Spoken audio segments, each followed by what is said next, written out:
আল্লাহ তাআলা কোরআনুল কারীমের মধ্যে বলেন ফাসাজাদু ইল্লা ইবলিস, সবাই সেজদা করলো ইবলিস ছাড়া। ইবলিস সেজদা করলো না। আল্লাহ তাআলা তার এই আদেশ অমান্য করার কারণ ইবলিসকে জিজ্ঞাসা করলেন।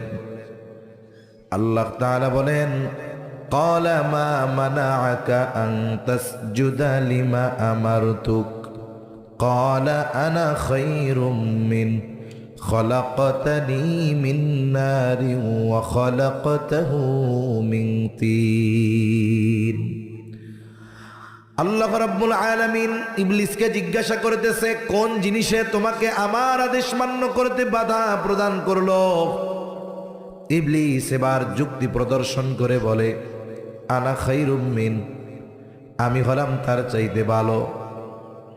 খলাকতানি মিন নার ওয়া খলাকতাহু মিন তিন, আপনি আমাকে বানিয়েছেন আগুন দিয়ে আর তাকে বানিয়েছেন মাটি দিয়ে।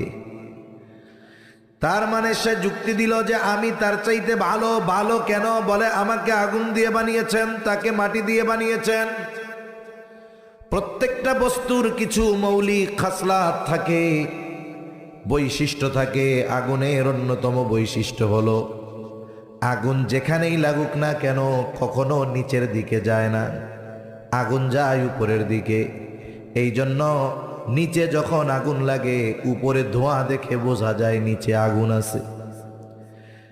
আর মাটি আমি আপনি যত শক্তি দিয়ে উপরের দিকে নিক্ষেপ করি না কেন, মাটি উপরের দিকে থাকবে না, আবার সে নিচের দিকে চলে আসবে।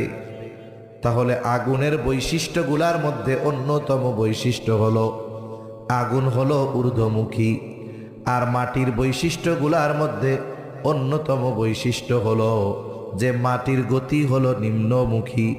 ইবলিস বলতে চায় আমাকে বানিয়েছেন আগুন দিয়ে, আমার গতি হইল উপরের দিক। ওকে বানিয়েছেন মাটি দিয়ে, ওর গতি হলো নিচের দিক। এখন আমি হইলাম উপরের দিকে থাকা লোক, আমি কি ওই নিচের দিকে যাওয়া আদমরে সিজদা করব নাকি? এই দৃষ্টিকোণ থেকে আমি তার চাইতে উত্তম ভালো। আল্লাহ তাআলার কাছে যুক্তি পছন্দ হয় নাই। আর প্রকৃতপক্ষে রবের পক্ষ থেকে যখন কোনো আদেশ আসবে, প্রকৃত ইমানদার সে কখনো যুক্তির পেছনে পড়ে না, বরং আল্লাহ তাআলার আদেশ তার বুঝে আসুক আর না আসুক, প্রকৃত ইমানদার আল্লাহ তাআলার আদেশ মেনে নেয়। যখন আল্লাহ তাআলার পক্ষ থেকে সুস্পষ্ট নির্দেশ